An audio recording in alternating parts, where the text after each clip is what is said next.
Forget Julius Caesar and the glory of the Colosseum. The biggest secret of the Roman Empire isn't its power, but one dark, humiliating defeat that the Emperor Augustus literally feared to speak of. This is the story of the day 3 entire legions, nearly 20,000 of the best soldiers in the world, simply vanished from the face of the earth.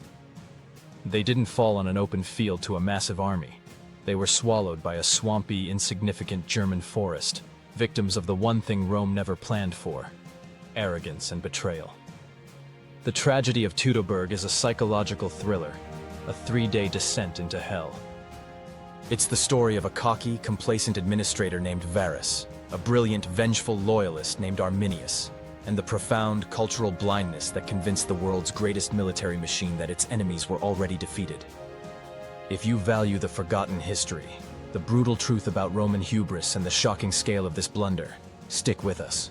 You're about to witness the beginning of the end of Roman invincibility, a trauma so deep its echoes changed the map of Europe forever. By 9 AD, Rome was resting on its laurels. Emperor Augustus had brought the Pax Romana, and Rome's military might seemed absolute. The Rhine frontier was regarded not as a border of war, but as a line of administration, ready to be pushed further into continental Europe. The Roman mind had already classified Germania as pacified, tame enough to govern. This was Rome's first, most fatal mistake: hubris on an imperial scale. The legions sent to Germania weren't there for conquest, they were there for bureaucracy. Their mission was simple: replace tribal law with Roman law, implement taxes, and enforce the use of Latin. They were administrators with swords, operating on the dangerous assumption that the local tribes were too primitive, too disorganized, or too terrified to resist. The Romans believed their cultural invasion was succeeding, confusing outward compliance with inner submission. And this is where we meet the central figure of Roman complacency: Publius Quinctilius Varus. Varus was the wrong man in the wrong place. He wasn't a general forged in battle. He was a political appointee, a magistrate who had successfully squeezed every possible penny out of the rich, stable province of Syria. His strength was accounting, not warfare. He treated the fierce Germanic tribes not as a potential military threat, but as simple tax delinquents needing firm management. Varus's travel itinerary reveals the depth of his fatal contempt. He wasn't marching his army, he was moving his entire administrative apparatus.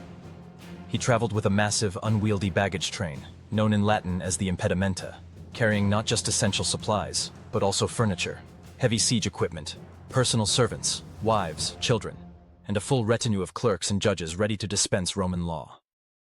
The sheer volume of this non-combat cargo was the first nail in the coffin. A well-prepared army travels light and fast. Varus's column was estimated to stretch for up to 15 to 20 kilometers on the narrow, winding paths of Germania. It was less a military formation and more a sprawling, slow-moving town. Varus further sealed his doom by deliberately leaving behind vital scouting forces and extra supplies. Why? Because a general marching into a hostile territory takes every precaution. An administrator marching through a pacified province assumes nothing will go wrong. Varus saw the march as a routine transfer from a summer camp to a winter camp. He saw the Germanic warriors not as an enemy, but as a tedious distraction. And that contempt was being watched closely by someone who spoke fluent Latin. The silent architect of Rome's destruction was a man who knew Rome better than any Roman: Arminius. Arminius was a Roman citizen, a respected cavalry commander, and a noble from the Cherusci tribe. He learned their language, their tactics, their military formations, and their deepest, most fatal weaknesses. For years, he served alongside the legions, absorbing every nuance of their arrogance. But Arminius was a man divided. While Rome saw him as a loyal socius, a valued asset, he saw his people being slowly strangled by the very bureaucracy Varus was imposing. The Romans were eliminating the German identity, replacing their gods and laws with their own. This cultural invasion bred a quiet, simmering, powerful hatred that Arminius harnessed perfectly. His motivation was not simply power, it was the desperate preservation of his people's identity. He felt the two worlds, Roman honor and Germanic freedom, could not coexist. His genius was psychological. He didn't challenge Rome openly. He lulled Varus into a catastrophic sense of security, using Roman logic against itself. The moment came when Varus decided to move his forces back to the winter camp along the Rhine. Arminius fabricated a detailed report of a sudden, isolated local rebellion. He painted it as a small inconvenience, something an experienced, respected Roman officer needed to handle quickly, and that officer was himself. Varus, desperate to keep his column on schedule and prove his administrative efficiency, readily agreed. He allowed Arminius and his trusted Germanic auxiliaries to divert and deal with the false rebellion. This was the moment Arminius became the ultimate Trojan horse. He was now free to slip away, rally the fiercely independent Germanic tribes, and coordinate the real, organized ambush. But Arminius was almost foiled by another Romanized German. A rival leader, Segestes, who was loyal to Rome, knew exactly what Arminius was planning. He cornered Varus and gave him a clear, explicit warning, begging the Roman general to arrest Arminius and other Germanic leaders immediately. Segestes warned Varus that his column was marching into a coordinated massacre. Varus's response was a chilling testament to his psychological blindness. He dismissed Segestes' desperate warning as a petty tribal squabble born of jealousy. He simply could not conceive that a tamed Roman citizen could harbor such deep, complex hatred. He refused the warning. He refused to turn back. That moment of arrogant dismissal, trusting the smooth-talking administrator over the man warning of blood, sealed the fate of 3 legions. Varus had the military intelligence needed to survive. His arrogance led him to discard it. On September 9th, 9 AD, Varus marched his massive, unsuspecting column off the safety of the main track and deep into the tangled, terrifying heart of the Teutoburg Forest. The scene was a logistical nightmare that only got worse. The path became a narrow, muddy defile between a swamp and a thickly wooded ridge. The attack began suddenly and violently. German warriors, already positioned high on the ridge, unleashed a torrent of arrows, javelins, and heavy rocks. Then the rain came, relentlessly. The Roman army, trained to fight in disciplined, open ranks on well-paved roads, was useless.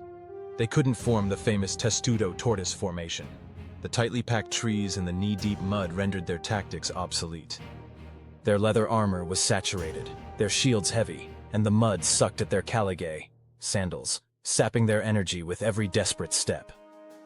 The battle was not a glorious clash of shields. It was a massacre by an invisible enemy. German warriors, operating in small, fast-moving groups, struck from behind the trees, melted back into the shadows, and concentrated on officers and signals. The goal was simple: destroy the Roman chain of command and sow chaos. The terrain worked as a force multiplier for the German forces. They had engineered the perfect kill zone, using natural choke points and pre-felled trees. As the chaos mounted, the column disintegrated. The non-combatants, the cooks, the clerks, the women, the slaves, became a terrified, screaming obstacle. They blocked the path, preventing the legionaries from forming defensive lines. We know, through archaeological evidence, that the Romans entered a state of sheer panic. The logisticians were forced to abandon carts, slash at the heavy baggage, and even throw away valuable siege equipment, anything to lighten the load and escape the mud. Their supreme arrogance, which had led them to pack so much unnecessary luxury, had turned into a desperate, muddy retreat. Their disciplined, organized army was reduced to a panicked mob. The legions struggled on for 3 agonizing, terrifying days. Every kilometer was fought under a brutal, unrelenting siege. By the 3rd day, the remaining forces were surrounded, exhausted, and hopelessly demoralized. They had run out of food, water, and hope. Varus, faced with utter humiliation, the loss of his reputation, and the certainty of a torturous capture, chose the final, desperate act of a Roman general. He fell upon his own sword. His suicide was not a moment of heroism. It was the ultimate admission of catastrophic, irreversible failure. It stripped the last vestiges of command and hope from his surviving men, condemning them to the terrible fate that awaited them. The loss was absolute. Nearly 20,000 Roman lives, 3 entire legions, the 16th, 18th, and 19th, were permanently removed from the Roman army roster. These numbers, and the sheer shame, horrified the ancient world. When the news reached Rome, the aging Emperor Augustus was destroyed. His long life of triumph ended in personal trauma. For weeks, he reportedly wandered the marble halls of his palace, banging his head against the walls, weeping and screaming the single, agonizing question: Quintili vare, legionis rede. Varus, give me back my legions. The humiliation did not end with death. The German victors immediately began their rituals. Archaeological evidence shows that many of the captured Roman officers and centurions were subjected to gruesome sacrifices to the German gods in the heart of the forest. Their bones, found decades later, confirmed the brutal, terrifying fate of the legionaries, a dark end that Rome could not erase. But what mattered most to the empire were the three lost eagles, Aquilae. The eagle was the living soul of the legion. Losing it was the ultimate cosmic shame, an insult to the gods and a symbol of Roman weakness. The empire spent the next 7 years launching massive, costly, punitive expeditions under Germanicus, not just for revenge, but for the obsessive recovery of those lost standards. It was a painful, humiliating mission that only slowly and symbolically restored the honor of the lost legions. The victory of Arminius established the Rhine as a permanent frontier. The defeat was so total and psychologically devastating that Augustus's successors never again seriously attempted to conquer Germania Magna. The day Roman invincibility died, the northern borders of Western civilization were essentially set forever. The tale of Varus remains a chilling reminder that even the mightiest empires are only ever one moment of arrogance, one logistical blunder, and one act of betrayal away from complete catastrophic annihilation. If this history moved you, and you appreciate knowing the unvarnished truth behind the myths of the ancient world, please leave a thumbs up right now to help us reach more history lovers. Your support is vital. And be sure to subscribe so you don't miss our next deep dive into the lost secrets of the past. Thank you for watching.